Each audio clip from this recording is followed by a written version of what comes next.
Bueno, yo vengo a proponerles hablar de un tema que parece un tema que se habla mucho,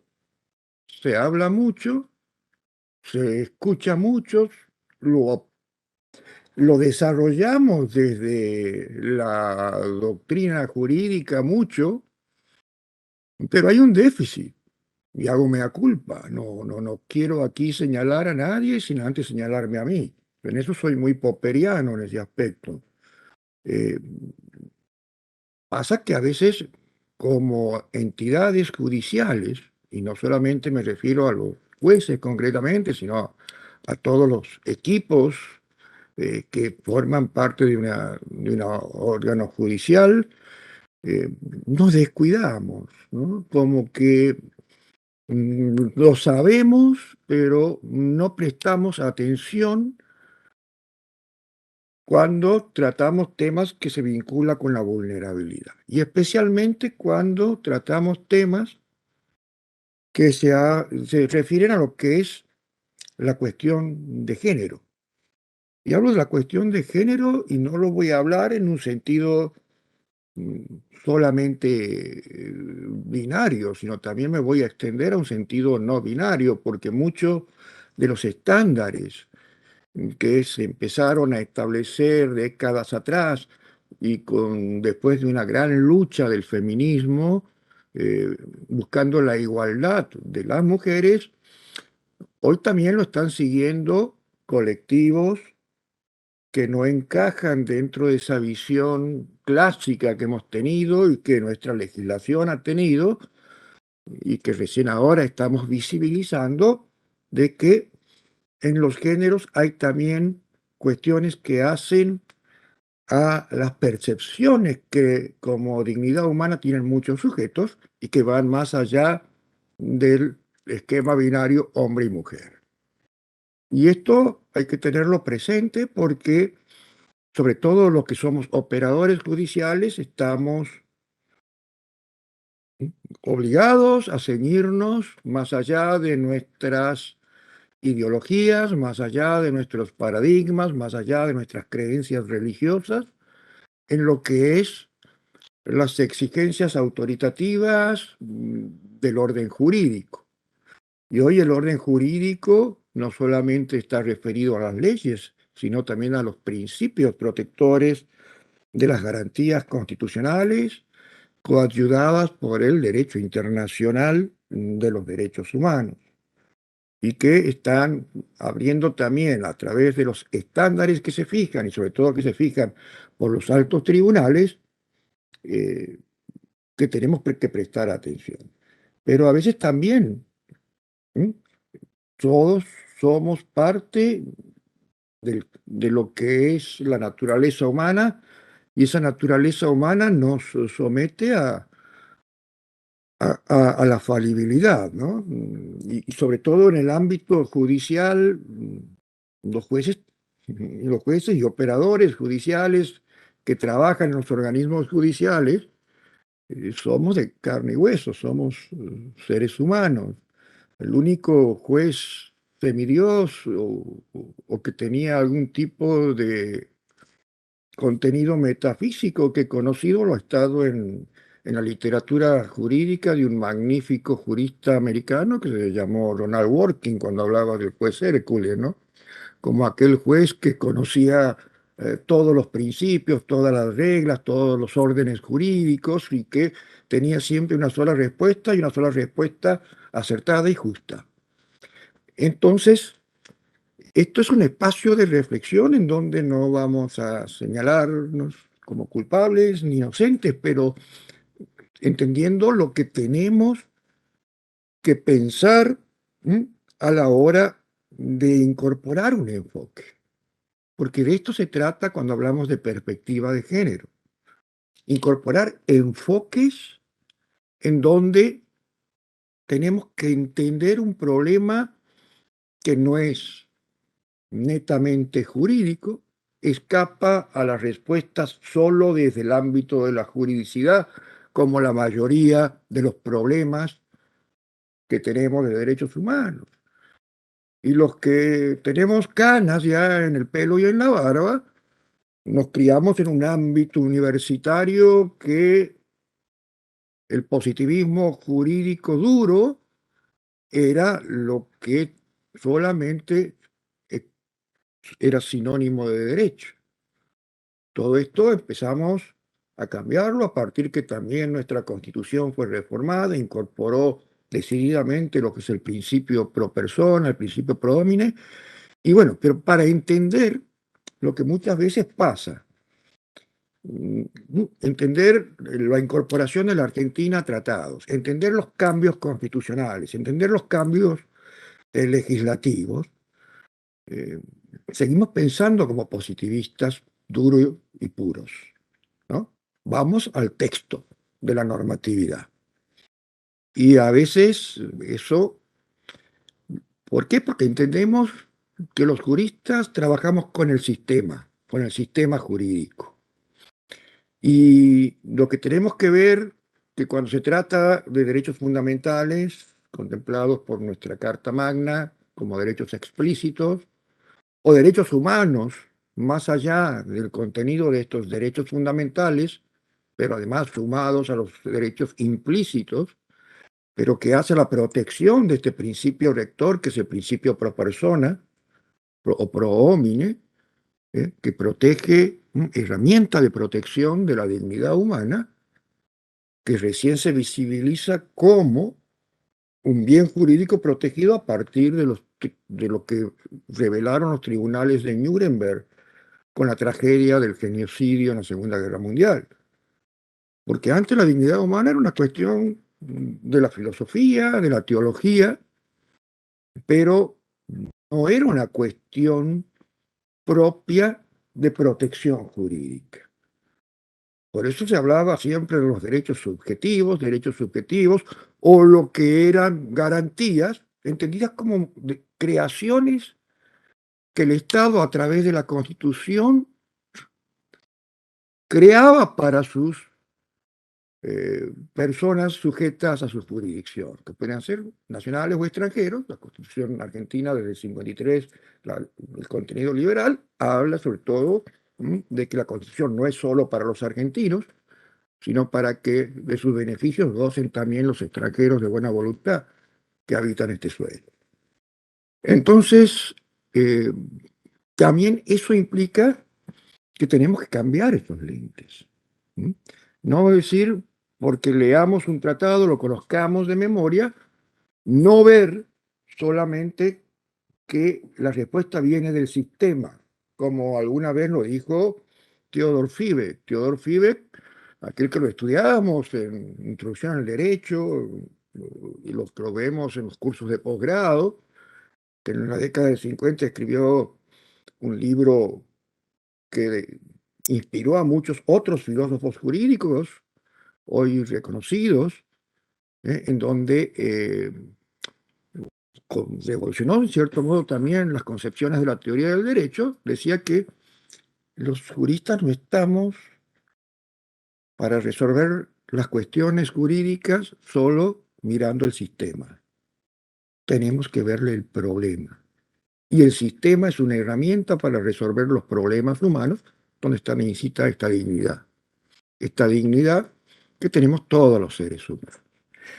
Desde ese enfoque tenemos que entender los derechos fundamentales y derechos humanos, y a partir de allí las perspectivas de cada una de las cuestiones que hacen a esos sujetos que, pese al principio de igualdad y no discriminación, algunos desde una mirada dura, rígida, textualista, dicen, bueno, pero a veces vemos, y lo vemos con las defensas a veces que se presentan en cuestiones de género de los victimarios, se rompe el principio de igualdad porque mm, en vez de creerle a las partes, se le cree únicamente a una de las partes, sin entender que aquí la igualdad no es una igualdad estructural, una igualdad formal, sino una igualdad material, sustantiva.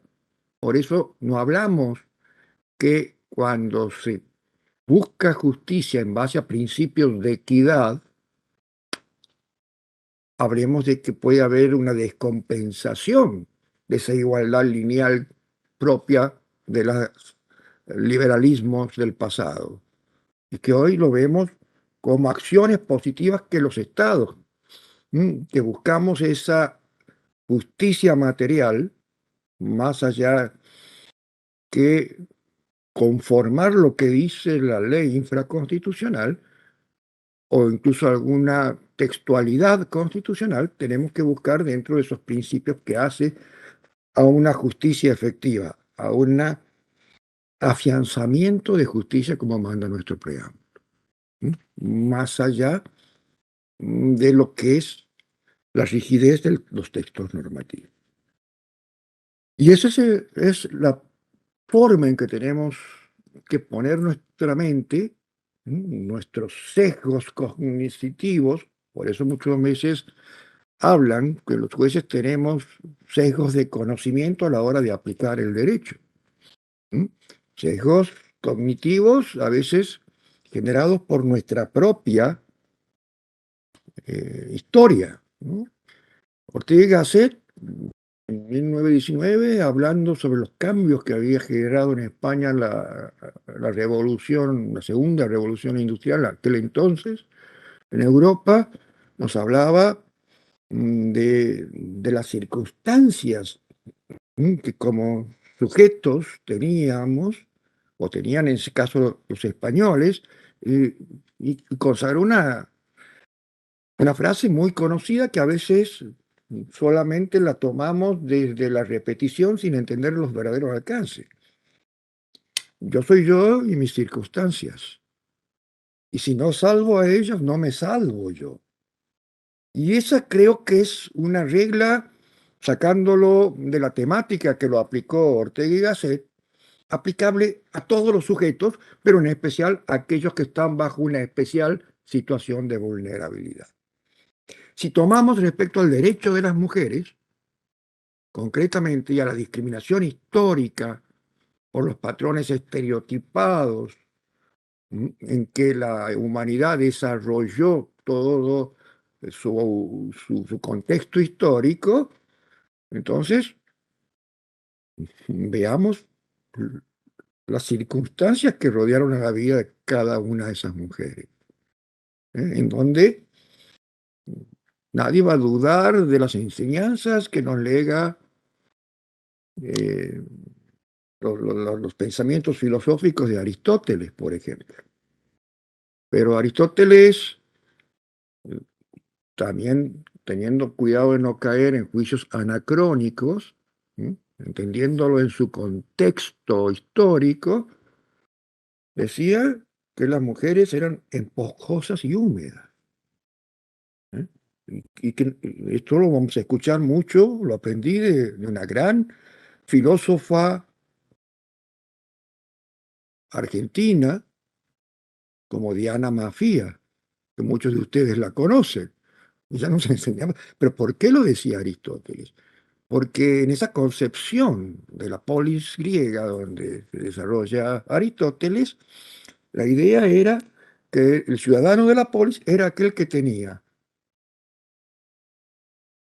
hacienda, pertenecía a la polis, varón, y tenía, como decíamos, dentro de la hacienda, ¿m? Lo que era la prole, los hijos, y la mujer que le daba esa prole y que se encargaba de los cuidados y que no tenía derechos en la polis.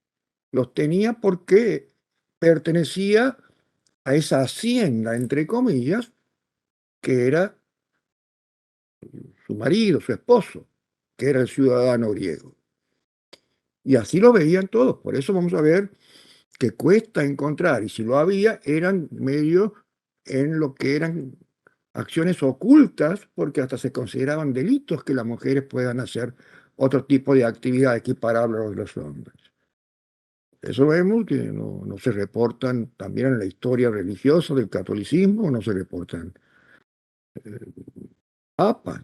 Hay una sola historia de una mujer papa que, bueno, simuló ser hombre para ser papa, que, bueno, muchos dicen que es una leyenda, Seguramente ustedes habrán leído sobre ella o habrán visto la película, siglo V, pero siempre los papas, las iglesias, han sido más rígidas todavía en abrir esa supremacía estereotipada. Y así, ejemplos, ¿no? Los líderes. Y si una mujer era líder, era bruja, y se tenía que ir a la hoguera con la Inquisición, como Juana de Arco. ¿Sí? O si pensaba científicamente. Entonces, ¿en dónde está que las acciones positivas, para equilibrar esas desigualdades, puedan considerarse ventajas a la mujer y que hay que tenerlas como perspectivas? Son patrones, vamos a llamarles como su nombre correcto exige, patrones culturales. Entonces aquí vemos que no estamos hablando solamente de leyes, de conceptos jurídicos, sino tenemos que entender todas estas cuestiones, como les enseño a muchos de mis alumnos en distintas maestrías que me ha tocado por suerte dar en Latinoamérica, conceptos antropológicos. Y que va a jugar la interdisciplinaridad que ya tenemos que mirarla con una pretensión de transdisciplinaridad, en donde el juez es el que tiene la decisión, pero también es uno de lo que en cuestiones de salud llamaríamos efectores, ¿m?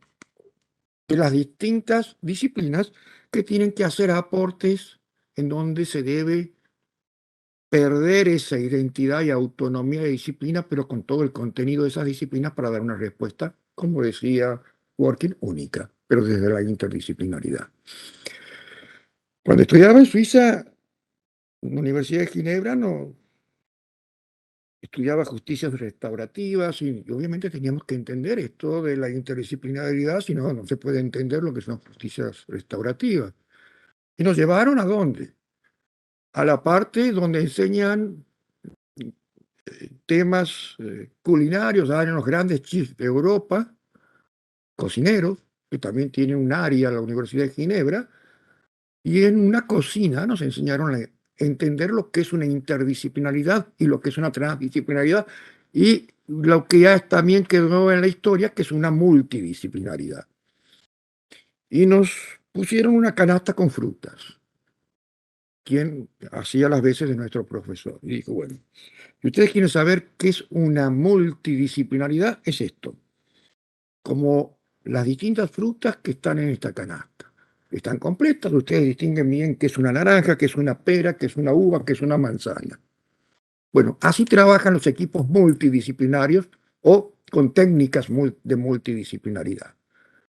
Fueron un progreso a la sola juridicidad para resolver cuestiones propias de la dignidad humana y propias de los problemas humanos.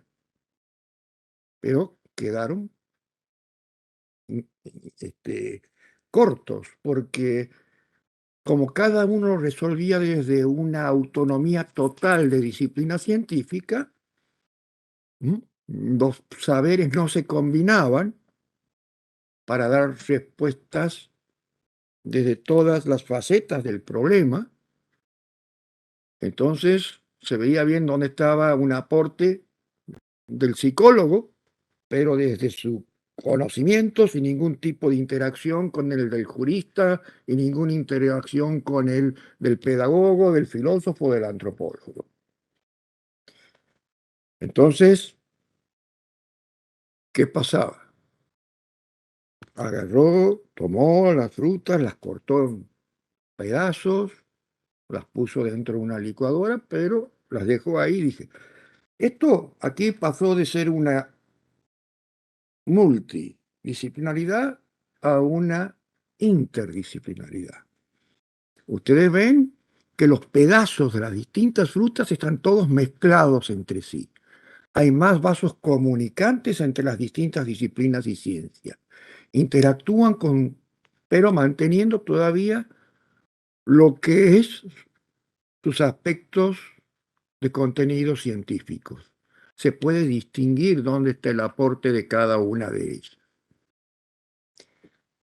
También eso ha sido un paso tan importante para estas soluciones respecto a aquella multidisciplinaridad, que la interdisciplinaridad ya había una interacción de las distintas ramas del saber necesarias para, en cierto modo, entender la dignidad humana, las vulnerabilidades de cada uno de los colectivos y todas las demás cuestiones que hacen ese contexto de circunstancias que nos decía Ortega y Gasset, que son incita a las personas, ¿m?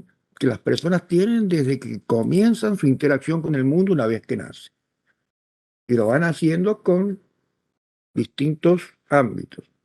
Y también allá nos combinaban esto con los que era el conocimiento de las distintas etapas de evolución de los seres humanos, cualquiera sean los géneros, en cuanto a las teorizaciones que desarrolló Jean Piaget, que es uno de sus profesores emblemáticos que tuvo esta universidad.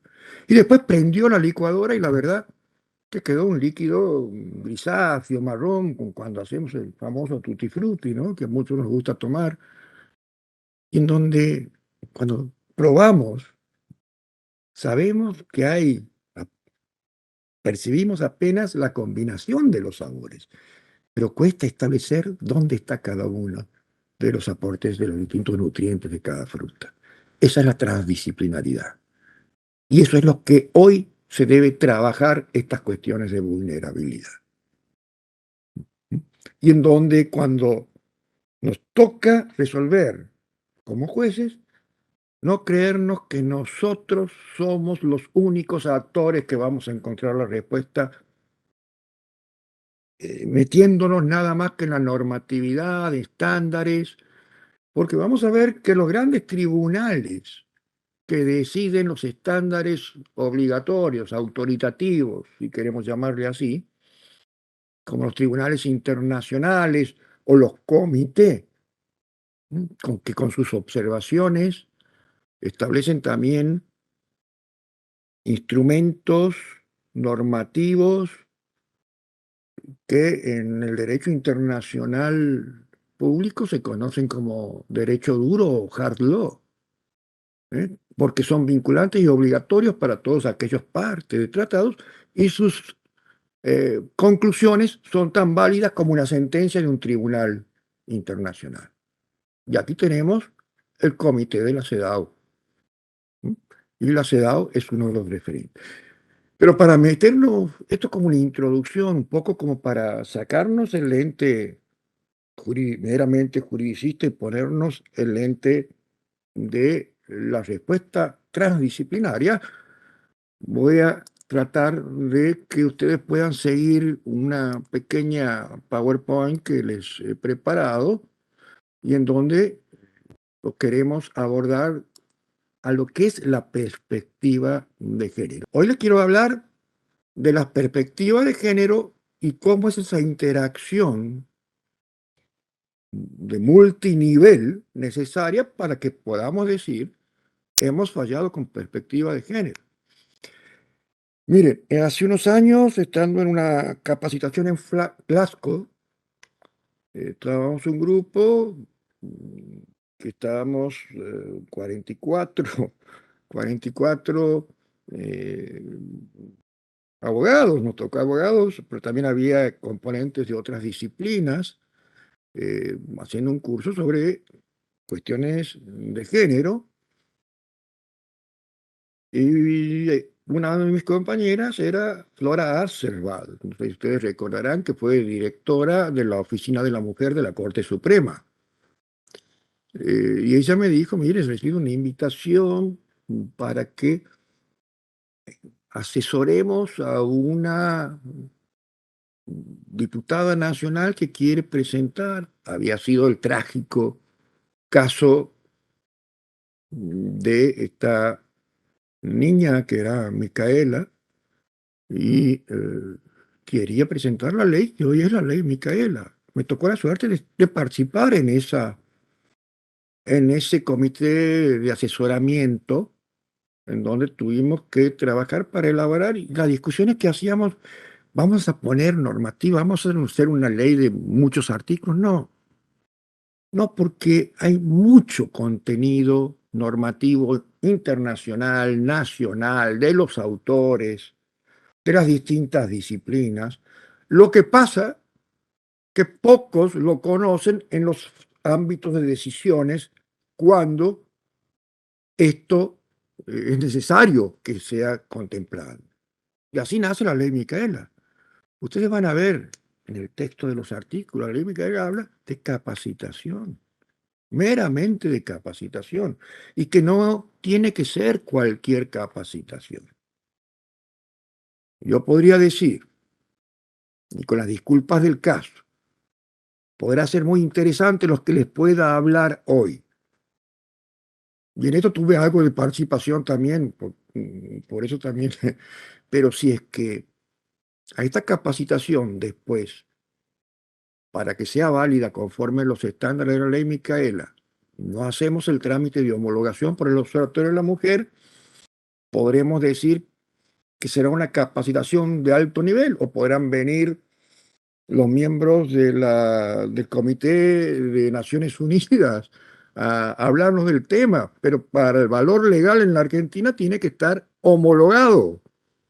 Una vez que se hace la capacitación, presentar los formularios, decir quién fue el expositor, qué temas se abordaron, los contenidos, si es que presentaron PowerPoint, llevar los PowerPoint, si hubo un material, y esa homologación porque se busca que sean capacitaciones de calidad y son obligatorias para todo el Estado.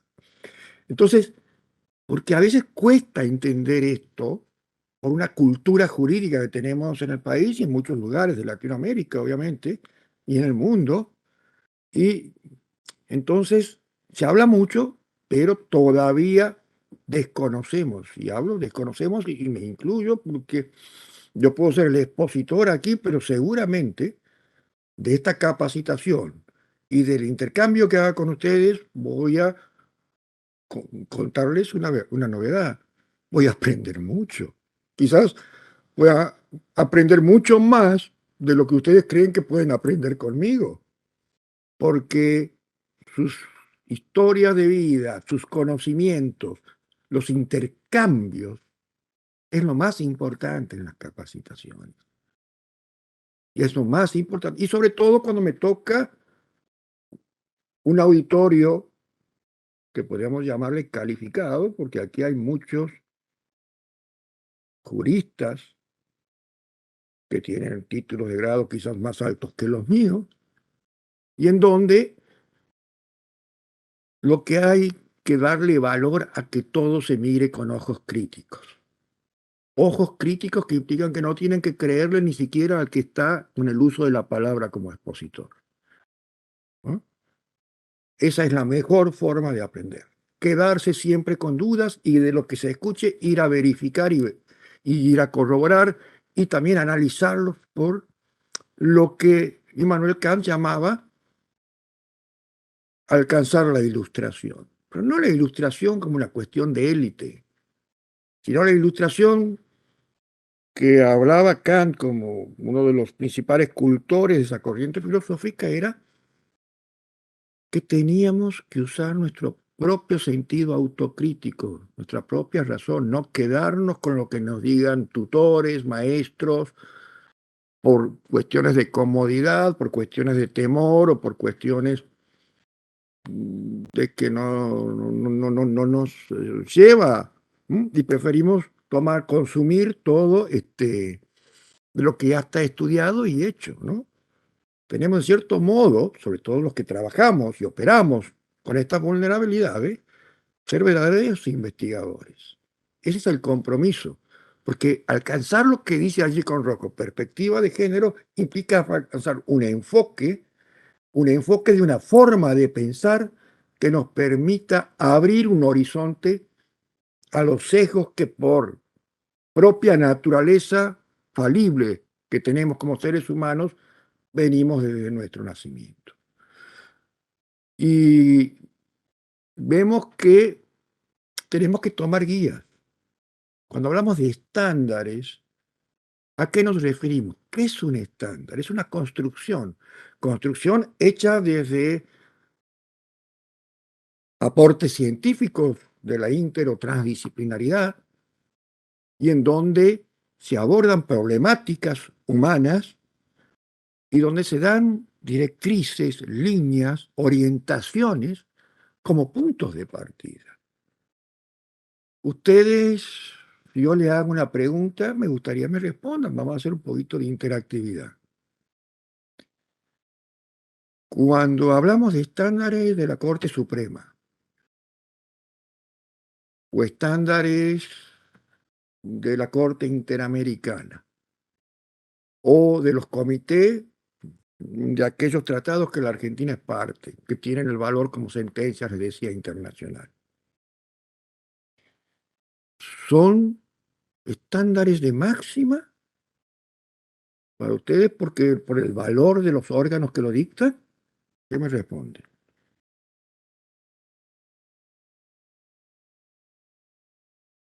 Bueno, ustedes trabajan en un poder judicial, alguna idea deben tener, arriesguen. Nadie Algunos es dueño de la verdad en derecho. algunos Sí, estándares son altos, pero siempre son de mínima, digamos. Es como la base a perfecto. partir de la cual, aunque en efecto alcanzar esa mínima sea alta, el estándar no deja de ser de mínima. Es un piso. Tiene toda la razón quien me ha contestado. ¿Cuál es tu nombre? Porque al estar el PowerPoint no veo a todos. Fabiana, doctor. Fabiana. Bueno, lo que dijo Fabiana es perfecto. Porque, en definitiva, aquí también yo por ahí discuto, ¿no? Con colegas, con profesores. Yo he podido tener la suerte de ser alumno de Néstor Sagüez, alumno de muchos constitucionalistas consagrados, pero algunos de ellos están con aquella supremacía y primacía del artículo 31, un artículo que está en la Constitución y obviamente hay que entenderlo, pero hay que entenderlo también con una mirada evolutiva. No estamos en 1853 cuando fue concebido la Constitución, los tratados y las leyes nacionales, como, sino que aquí hay una interacción, hay un diálogo de fuentes, donde no hay supremacía ni de uno ni de otros.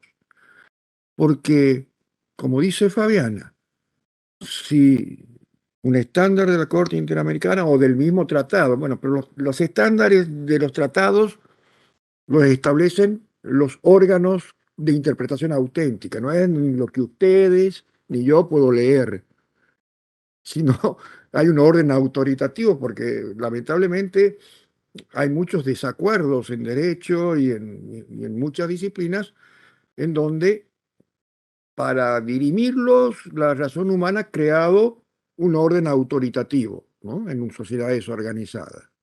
Que bueno, si discutimos cuál es el mejor estándar de protección, va a ser la Corte Suprema, que en Argentina va a decir, mire, pueden pensar lo que quieran ustedes, pero yo soy el intérprete auténtico y digo que esto es lo mejor. Podrán leer lo que quieran ustedes en la Constitución, pero esto es lo mejor. Si estamos en el ámbito internacional, lo dirá el sistema dentro del cual estemos sumidos.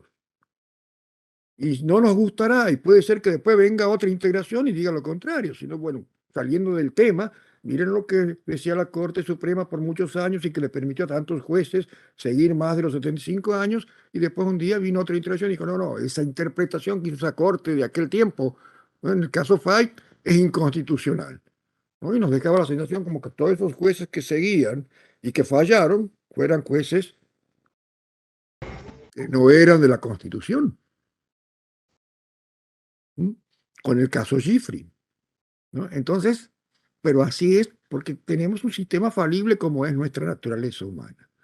Pero en cuanto a la vulnerabilidad, sí se trabaja más en cuestiones que entran estas interdisciplinas porque está la dignidad humana en el medio y en donde las directrices las da el Comité para la Eliminación de la Discriminación contra la Mujer, en inglés conocidas con las siglas EDAO, para la eliminación de todas las formas de discriminación contra la mujer.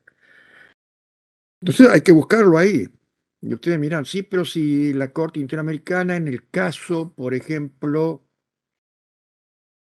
González y otras contra México estableció un concepto de perspectiva de género. Y bueno, si ustedes ven la hermenéutica que usa la Corte Interamericana, utiliza el artículo 29, ¿no?, del Pacto de San José sobre las pautas de interpretación, en que se basa mucho en el Tratado de Viena, sobre el derecho internacional a los tratados del 69, y en donde, eh, en cierto modo, con lo que dice la opinión consultiva número 1, básicamente la primera opinión consultiva que emitió y el primer acto que emitió la Corte Interamericana, en definitiva, porque casos contenciosos vinieron mucho después, eh, habla como muchas veces esos estándares a veces tienen que ordenarse. Y si va a hablar sobre la discriminación, y en muchos casos en que todavía no están tratados regionales e internacionales, también dialogan como dialogan las constituciones domésticas con los tratados a cuyo estado es donde rige esa constitución es parte. Entonces, hay una hermenéutica, y hablo de hermenéutica como aquella pauta filosófica más que pauta desde la hermenéutica jurídica. Todo lo que es jurídico deriva de lo filosófico, de lo que son conceptos filosóficos. La filosofía jurídica se asienta en principios de la filosofía general. Entonces es importante.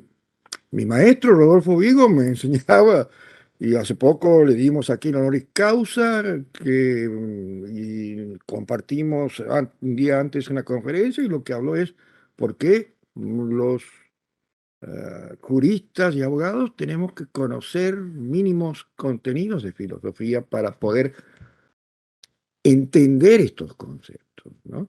Y cuando hablamos de perspectiva de género, desde lo que dice este comité, cuyos estándares son obligatorios incluso para los tribunales internacionales, cuando se refieren a este tratado de la CEDAW, porque el intérprete auténtico no es el Tribunal Europeo ni la Corte Interamericana de la CEDAW, sino el comité de este tratado que gira en la órbita del Alto Comisionado de las Naciones Unidas en Ginebra. Y entonces, tampoco estos tribunales pueden salirse de los estándares que establece este comité, porque están hablando de la CEDAW. Ahora, si hablarían de lo que es el Tratado de Belén do Pará, sí, porque ahí tiene una competencia suprema la Corte Interamericana. ¿Mm? Y estos tribunales, con estos órganos, aunque sean tratados diferentes, que a veces abordan similares problemáticas, dialogan. Dialogan, porque si ellos tienen que establecer estándares, tienen que ser los más universales, como universales son los derechos humanos. Y no pueden uno establecer un estándar de un modo y otro un estándar de otro. Entonces, hay esa interacción. Y ahí habla que, cuando hablamos de perspectiva de género, hablamos de hermenéutica como herramientas conceptuales que buscan mostrar las diferencias entre hombres y mujeres. Y también hay que entender que estos conceptos fueron desarrollados hace tiempo también, ¿no? Recuérdense, en la década del 90, y en donde todavía no se hablaba mucho de los colectivos LGTBIQ más, ¿no? Cada vez se van extendiendo más, por eso tiene un signo más al final.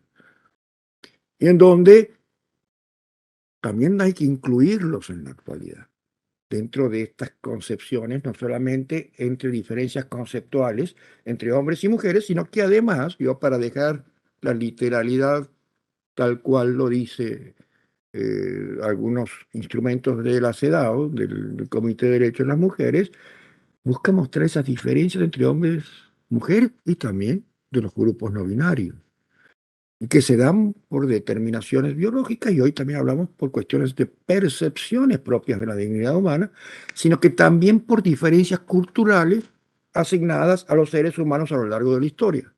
Por eso hablamos bien Ortega y Gasset y le robamos sus conceptos para decir que todo esto es producto de su personalidad freudiana, por eso habla de su yo y mis circunstancias, ¿eh? Entonces, las circunstancias están contenidas, conceptos que hacen a cuestiones históricas, a cuestiones, como decía, de la antropología social, sociológicas, psicológicas, biológicas, ¿eh? Y en donde eran los roles, un concepto de roles. Entonces, esa perspectiva de género no se da una definición, sino se da un concepto, porque vamos a ver definiciones de perspectiva de género, pero todos van a ser sesgados. Y cuando hablo toda definición es sesgada, a todas les falta algo, porque cada día descubrimos más cosas en la dignidad humana. Es como el cerebro, ¿no? Nos dicen que conocemos muy poco, pese a los avances de la ciencia y la neurociencia, de lo que son las cuestiones de nuestra psiquis. Bueno, pasa así también a medida que vamos descubriendo la dignidad humana, que en definitiva la descubrimos como bien jurídico protegido, les decía, hace menos de 70 años, o un poquito más de 70 años. Entonces, esto es lo que tenemos que ver, unas cuestiones que hacen asimetrías culturales. Y vamos a ver cómo lo va afinando a eso que aparece como desarrollos en la CEDAW, en donde intervienen expertos de las distintas disciplinas. Esto no lo dicen solamente mujeres jurídicas, porque el único comité, ¿no? Hablan de igualdad de género también en Naciones Unidas, pero van a haber comités que hay muy pocas mujeres. El único que tiene mayoría de las mujeres es en el CEDAW. Miren, ¿no? Como a veces, en caso de herrero, cuchillo de palo, ¿no?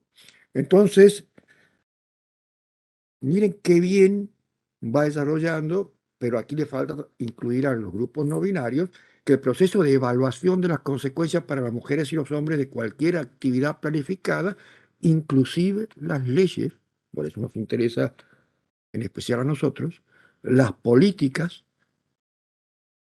programas en todos los sectores y a todos los niveles. ¿Mm? ¿Y qué busca? Conocer esas circunstancias que hablamos, que se traducen en preocupaciones, experiencias, ¿eh? Que tienen los géneros, porque ahora es cuestión de género, no es que vamos a buscar que porque las mujeres estuvieron en total desventaja siglos, ahora estén en total ventaja y nos sometan a otros géneros para desquitarse, no, no se trata de esto. Se trata de igualdad, de alcanzar una igualdad material, no formal, entre los géneros. Y volvemos, y discúlpenme que lo reitere, también contemplar los no binarios, que todavía nos cuesta, en muchos casos, miren, hay países que las cuestiones del no binarismo son sancionadas penalmente. En Asia todavía lo hay, en algunos países, en África, y en otros países en donde no, donde están dentro de sistemas como el sistema interamericano, cuando una corte reconoce derechos a estos grupos no binarios, se produce todo un escándalo social. Hace poco tiempo, lo conozco bien porque doy clases en ese país y lo visito seguido, Ecuador, la Corte Constitucional reconoció derecho de los colectivos no binarios y de 9 miembros que tiene, se definió por 5-4 a favor de la petición de estos colectivos que decían que no se reconocían derechos como derecho a la convivencia, derechos a protección social, en fin. Y la sociedad salió a pedir la cabeza de los 5 que dieron la mayoría, diciendo que Ecuador tiene una de las constituciones más avanzadas que van más allá de lo que es una visión antropológica y en donde son sujetos de derechos entes que no son humanos, como la naturaleza misma, y dentro de la naturaleza, entes sintientes como los animales. Pero también Colombia, que no tiene una constitución tan amplia y expresa como lo tiene Ecuador, hace unos años su Corte Constitucional estableció el derecho de un río, el río Cauca, ¿m? ¿m? Por una cuestión de tipo ambiental, pero no en relación a los derechos ambientales propios para las cuestiones humanas, sino al derecho del río. Pretorianamente introduciéndolo también como una categoría de sujeto dentro de una biodiversidad que va más allá de la antropológica. Entonces vamos viendo cómo va evolucionando también lo que es las cosmovisiones de los seres humanos, no solamente respecto a las diferencias en sí que tenemos entre los géneros, buscando algo tan sencillo como entender que las mujeres, para los hombres, también son seres humanos iguales que ellos, con diferencias biológicas que no tiene por qué excluirlas en ningún ámbito de actividad humana, tampoco a los no binarios. ¿Mm? Son humanos también.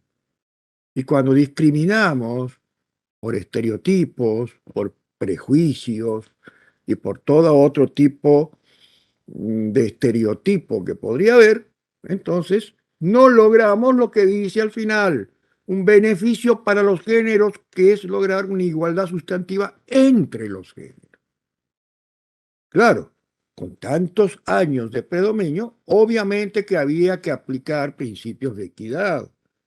Entonces, no podíamos de un día para otro decir, bueno, vamos a decir, a partir de hoy hay una igualdad material entre hombres y mujeres. No, fue progresivo como toda construcción en derechos fundamentales y en derechos humanos. Primero, por razones autoritativas legales, vamos a poner cupos, pero después los cupos parecía como tratar como seres inferiores que necesitan una habilitación de orden legal, y no es eso, sino que había que entenderlo que siendo un ámbito de igualdad sustantiva y que la construcción del bien común no solamente la hacen los hombres, la hacen hombres y mujeres, y incluyendo estos colectivos. Y de aquí pasamos a lo que es el ámbito propiamente jurídico. ¿Por qué hablar entonces de que tenemos que manejarnos con sentencias con perspectiva de género? Vean, muchos recordarán antes de la pandemia, los días 8 de marzo o 25 de noviembre, que son días sensibles para las luchas del feminismo, ver marchas en todo el mundo y aquí en Latinoamérica que empezaban a hablar de los violadores, que andan sueltos, que no se los juzga. Y decían, esa falta de perspectiva nos terminaba diciendo que el Estado es el violador y que los jueces son los violadores. Ahora, el violador eres tú, decían, ¿no? Y decían, son los jueces, son el Estado, es las doctrinas religiosas, en fin, por no a veces mirar esa perspectiva de género. Y es el reclamo. Y eso es parte también del descreimiento que se tiene, ¿no? Muchas mujeres dicen, ¿para qué voy a ir si al final no me van a creer nunca? Como les pasaba a estas mujeres muertas en Ciudad Juárez, que dio lugar a ese caso leading case de la Corte Interamericana, ¿no? Por eso, entonces dicen, no, claro, dicen a veces los abogados defensores, le creen a ella por la sola palabra y es una mentirosa, y yo tengo el principio de inocencia, me pasan por arriba el principio de inocencia porque todavía no me han declarado culpable, y a veces, bueno, pero aquí aparece otra cuestión, que son las cuestiones de los riesgos, porque son muchos elementos que la interdisciplina nos enseña a los juristas a que tenemos que ponderar y que antes no lo teníamos en carpeta. Y estas perspectivas nos lo traen. Por eso hablamos de perspectiva o enfoque de género, en donde tenemos que apelar, como alguna vez también en una conferencia lo dijo muy bien Humberto Sierra Porto, este juez colombiano que integró la Corte Interamericana, ya con mandato vencido en la actualidad, pero en su tiempo todavía cuando era juez, en una conferencia dictada en Chile, que tuve el gusto de escucharlo, porque me encontraba en ese lugar, en ese tiempo, en una pasantía en una universidad, nos decía que implicaba aplicación de fuentes del derecho internacional, pero enriquecidas también con los aportes de las fuentes del derecho doméstico, que se va construyendo en ese diálogo interjurisdiccional que debe existir como diálogo y no como enfrentamiento entre lo que son los estándares internacionales y los estándares domésticos. Y nos hablaba de normas que, bueno, habla de esa necesidad a veces propia para romper con esos patrones estereotipados de aplicar a cuestiones con imperio, autori- con cuestiones autoritativas, no hablo de autoritarismo, que es otra cosa, ¿m? En cierto modo, para poder establecer las bases dentro de conceptos de equidad para ir limando esas diferencias históricas, ¿no? Entonces, hay que partir de esa regla de oro de los derechos humanos que habla de igualdad y no discriminación, y cuando se trata del derecho de las mujeres, verlo desde una posición de vulnerabilidad por esta discriminación histórica que ha tenido a lo largo del transcurso del desarrollo de la humanidad. Entonces, esas fuentes de derecho internacional, como sus propias características lo dicen, son complementarias, auxiliares, son mínimos, que mientras el derecho nacional, así sea una ordenanza de una municipalidad más humilde de cada una de nuestras provincias, dentro de sus competencias, lo dicte, va a ser la norma que se va a aplicar, porque tanto los estándares constitucionales como convencionales son los mínimos, mínimos que no se puede bajar porque si no se afecta el núcleo duro o esencial de esos derechos que el principio de inalterabilidad de las garantías constitucionales no permite que ni el Estado pueda penetrar. Va más allá de restricciones y se convierte en aniquilamiento y supresión de derechos que atenta contra el artículo 28 de la Constitución argentina. Y así lo tenemos que pensar, ¿no? Y en donde ninguno se excluye.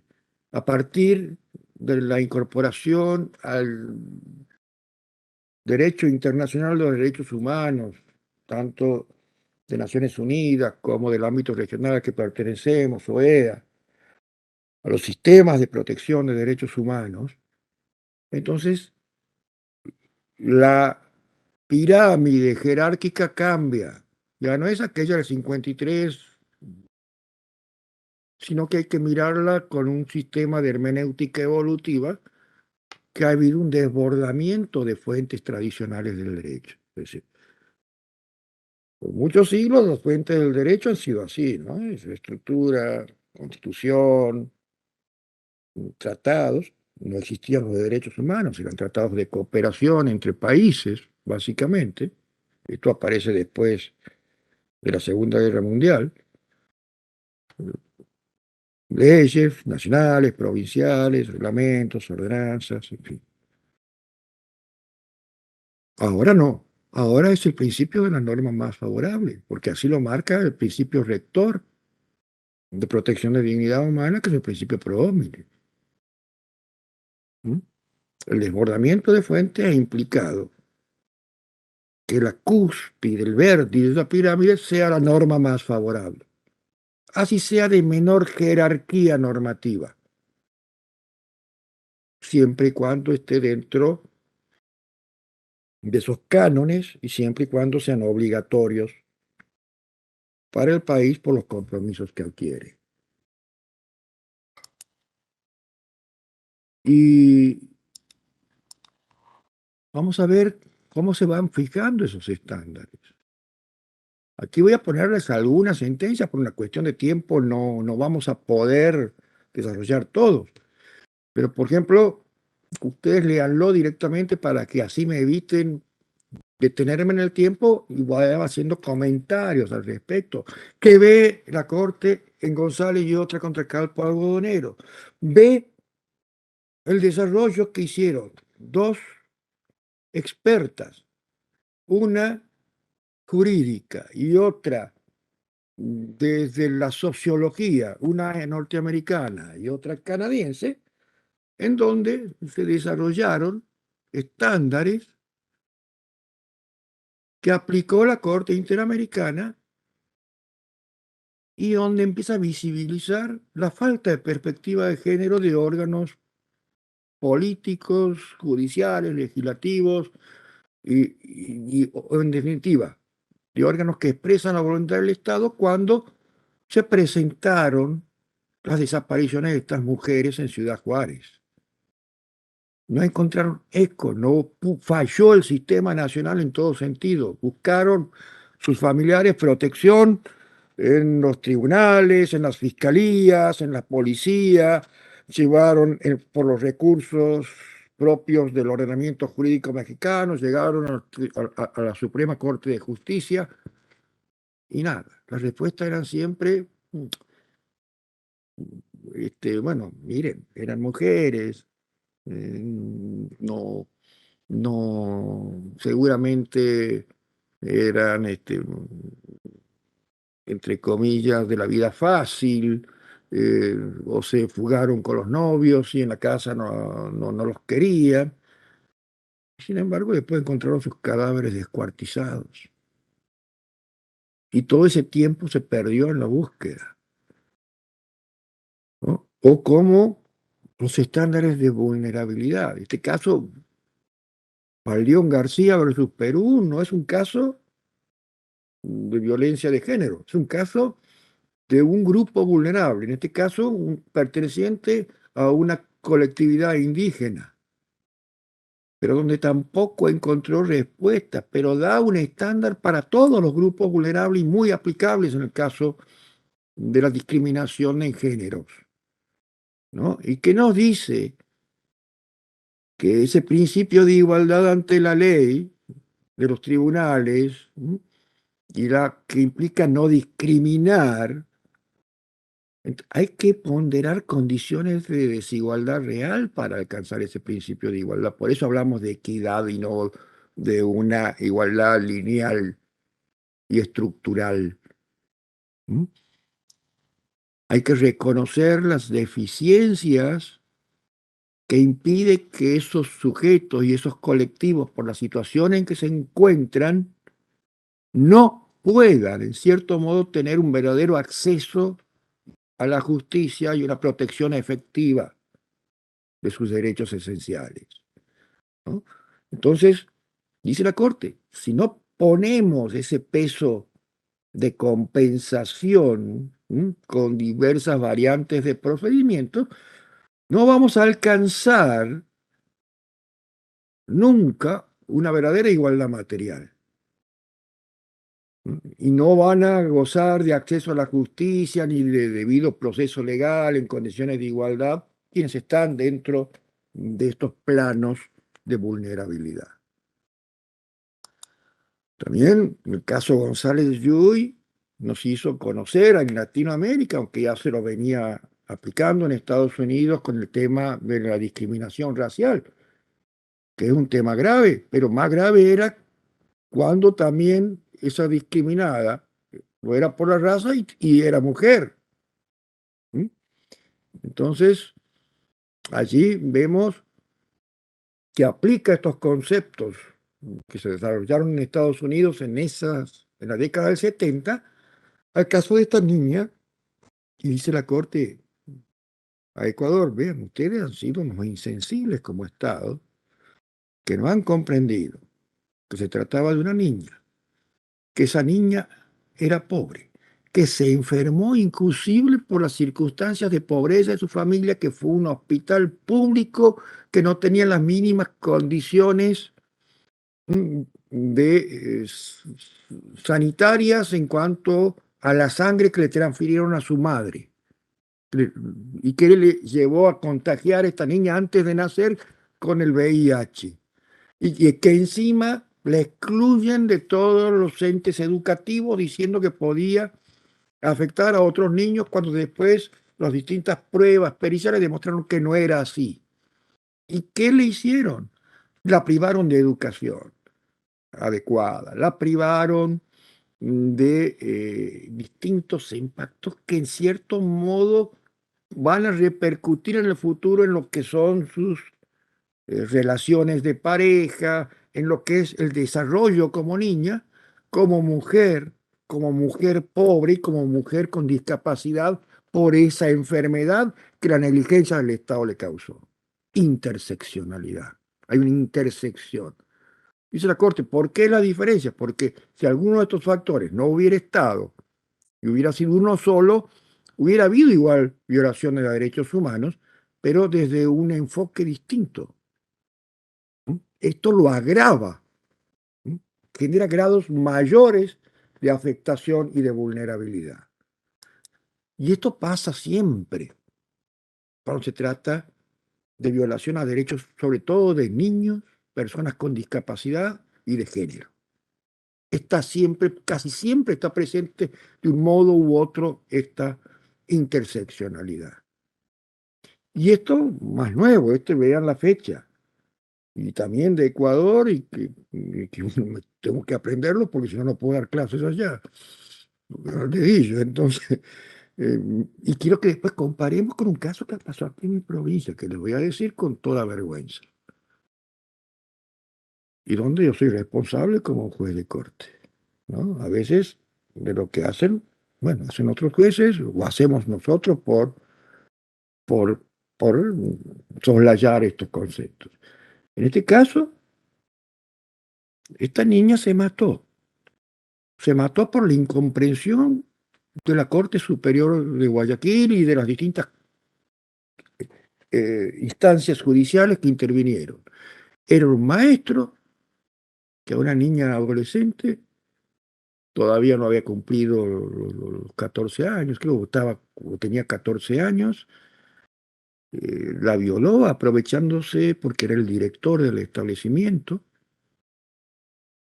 Cuando denunció, todos salieron a favor del director, fabulaciones de la niña. No es así. Además, esta niña iba con pollerita corta. Esta niña no tenía, así lo dice la sentencia del tribunal, ¿no? Esta niña no tenía, eh, aguárdame un segundo, por favor. Esta niña no tenía aquello que es necesario para que haga su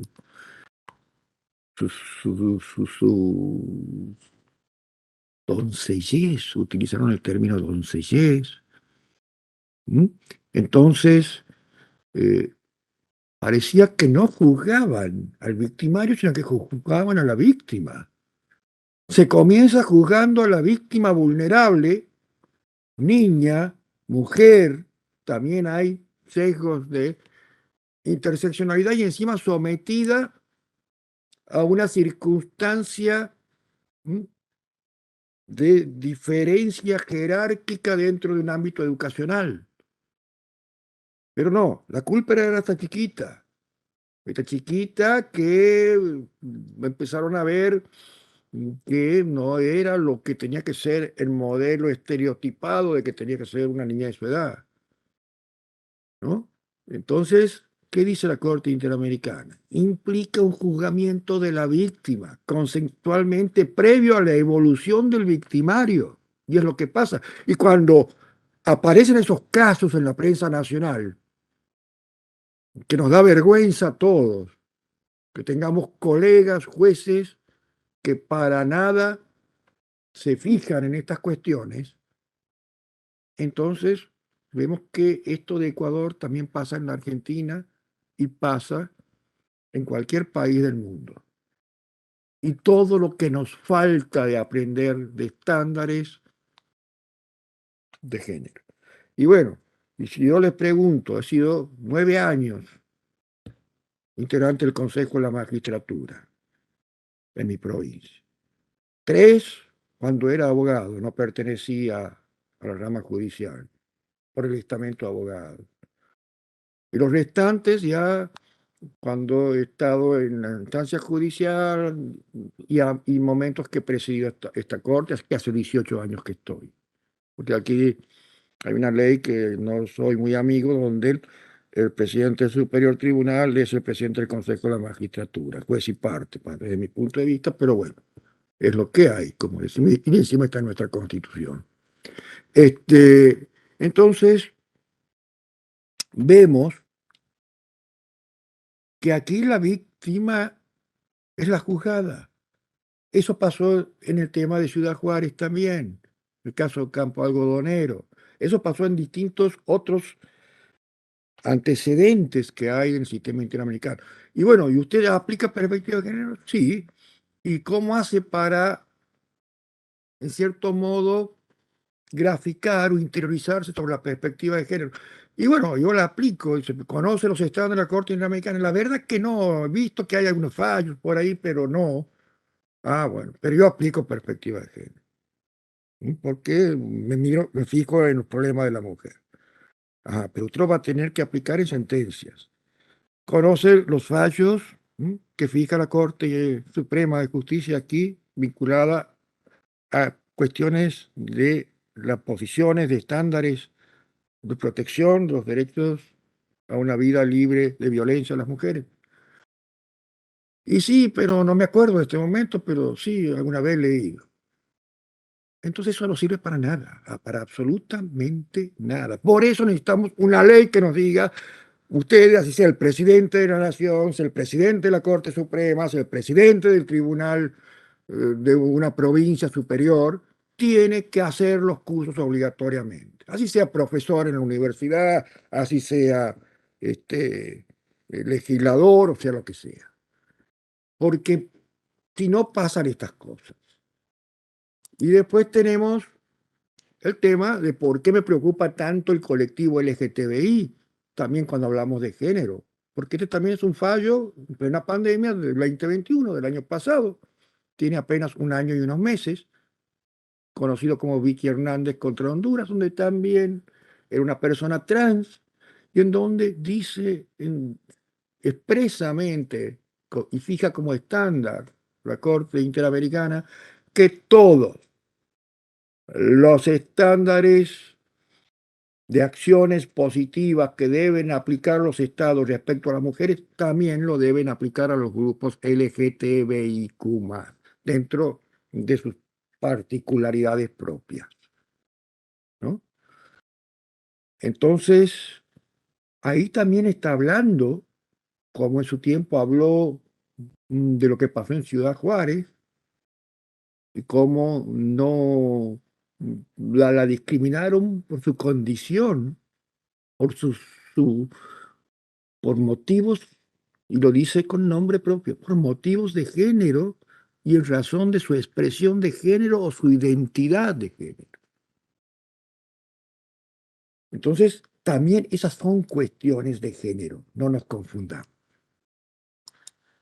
Y vamos a ver un poquito de lo nuestro, ¿no? Lo que dice la Corte Suprema.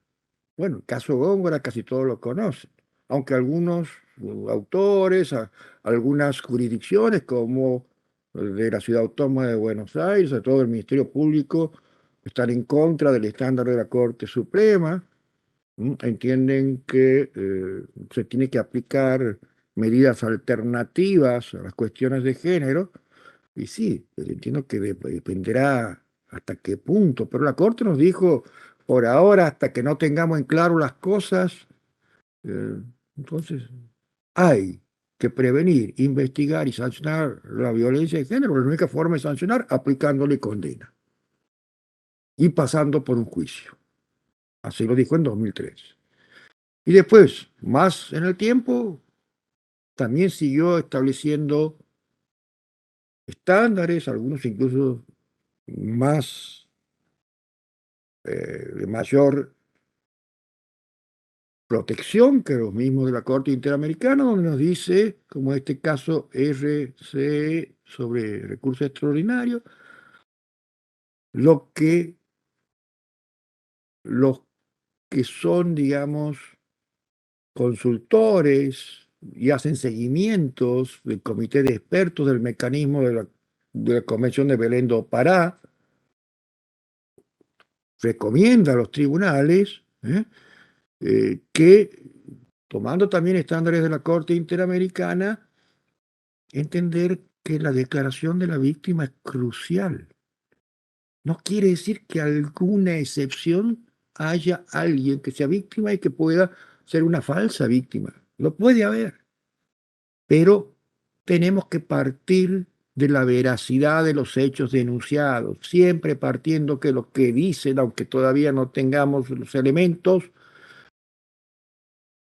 es verdad. Así no tengamos señales físicas, dice la Corte, de que ha habido hechos de violencia, porque la falta de señales físicas no disminuye la veracidad de los hechos denunciados, porque muchas veces la violencia no es física, tiene distintas expresiones psicológicas, económicas o de distintos ámbitos de discriminación.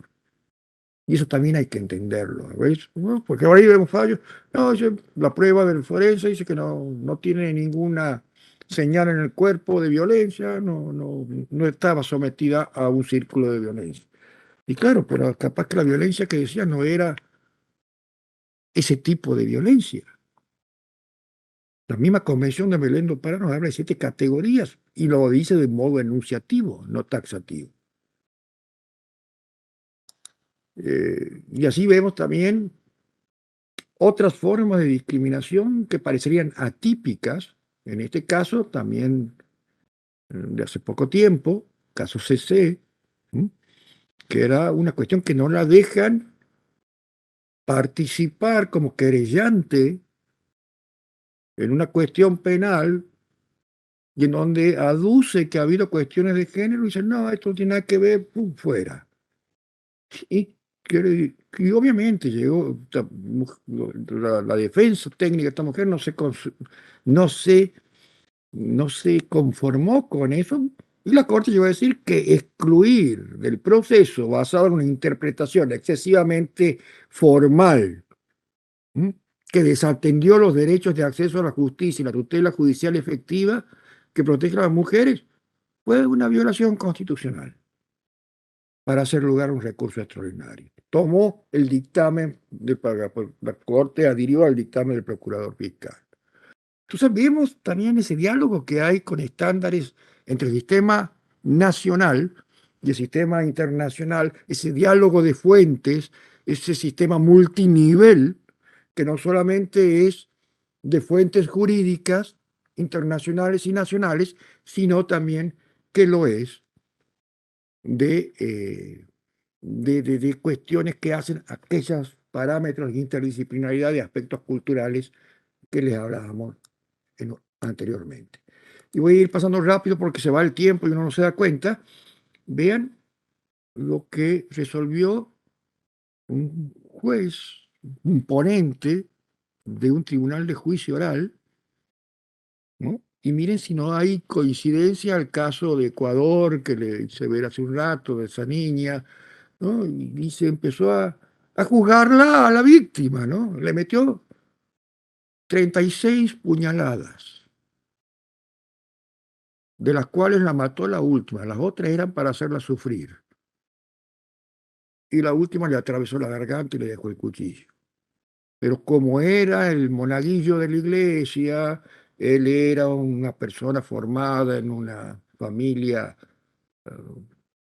formal, entre comillas, ¿no? no iba a los boliches, en cambio ella sí frecuentaba los boliches, había tenido una hija en soltera, tomaba bebidas alcohólicas en los boliches, y eso justifica esa reacción. Y encima es- introduce conceptos prohibidos ya en el desarrollo de las cuestiones. Bueno, aquí hay que tener en cuenta los polos opuestos, unidos fueron como un detonante, el enamoramiento y la pasión, término que debe ser totalmente erradicado. Aquí no hay pasión para matar, ¿no? Los celos, justificación de los celos.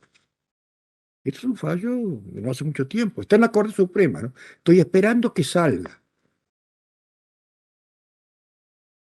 porque lamentablemente la mayoría confirmó.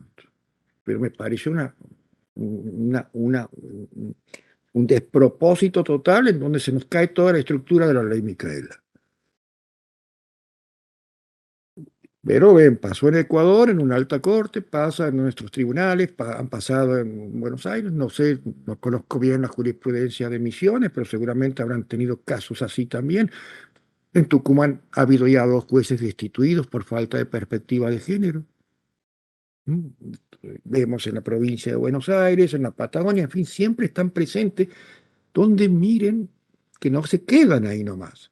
Siguen buscando elementos para temperar la pena en femicidios o para, eh, en cierto modo, eh, muchas veces para absolver y otras veces para bajar dentro de lo que son las agravantes y las atenuantes. Y nos habla que se trató esta sentencia ni más ni menos de un crimen pasional. Y no sé, quiere filosofar, parece el ponente de esa sentencia, una definición más literaria que jurídica, pero que refiere a la comisión de un crimen, un ataque o asesinato a causa de una repentina alteración de la conciencia causada por sentimientos como los celos, la ira, el desengaño. No es un crimen premeditado. Claro, no es premeditado, pero sí es bien pensado para producirle heridas que no la mate 35 veces para recién meterle la estocada final que le quite la vida con la contra 6. Todo el sufrimiento en ese proceso no fue premeditado, ¿no? Bueno, son concepciones. Y esto también vemos estas extemitizaciones para fundar aprobaciones de penas. Voy pasando rápido. Este material se los dejo después para que la escuela reparta, junto con un artículo que publiqué en un libro de Anja que salió en Editorial Contexto. No estoy haciendo chivos, pero yo les voy a mandar nada más que el artículo sobre estas cuestiones que estamos hablando.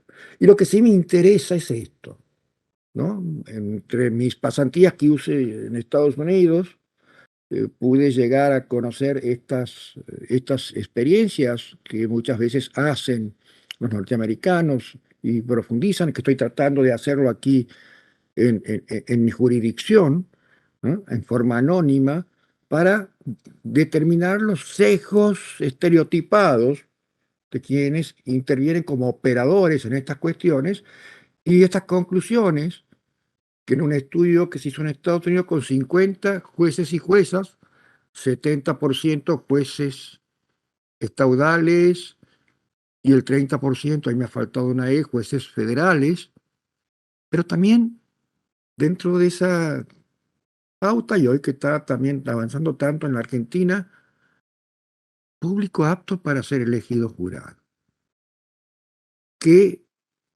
arrojó esta investigación que realizó la Sociedad de la Psicología Social de Estados Unidos sobre roles de género y el sesgo de género en las decisiones judiciales. Que los jueces pueden ser tan parciales o incluso más parciales que el público en general al decidir casos judiciales que se cuestionan los roles de géneros tradicionales. La ideología, ¿m?, y las experiencias de vida propias de los jueces pueden influir en sus decisiones judiciales más allá de los contextos propios de los casos. Muchos jueces no pueden descartar sus creencias personales mientras consideran casos judiciales, incluso cuando tienen las mejores intenciones posibles. Los jueces y laicos, laicos se refiere a los que no son jueces, seleccionables para el jurado, analizaron dos casos judiciales simulados, incluido un caso de custodia de menores y una demanda por discriminación sexual, en la que el demandante se presentó como hombre o mujer. Los participantes también contemplaron encuestas sobre sus creencias en los roles de género y miren los resultados, ¿no? Los jueces que apoyan los roles de género tradicionales eran más propensos, jueces técnicos, que los ciudadanos comunes aptos para un jurado con ideología de género similares a desestimar el caso o fallar contra una mujer demandante. ¿Mm? Y, y esto un poco ya a modo de conclusión, las ideas culturales o los prejuicios de género, llegó a Andrea Miller, que fue el que dirigió esta investigación de género, pueden influir en la toma de decisiones de jueces tanto como el resto de nosotros, y que la experiencia que poseen los jueces no les vuelve a inculcar los géneros en la toma de decisiones y que no se pueden esperar cambios hasta que se vean reformas políticas que aborden procedimientos de tema de decisión en la sala de tribunal. Aquí en la Argentina se lo intenta. Esperemos que la ley Micaea sea el remedio para estas cuestiones. Las reflexiones finales: cuando se ejerce la jurisdicción se debe honrar compromiso que asumimos a jurir el cargo y hacer respetar la Constitución y leyes con acciones positivas que hemos hablado, y no olvidar que esas cuestiones de género no son ajenas a esto, integran ese contenido que nos hemos comprometido. Muchas gracias.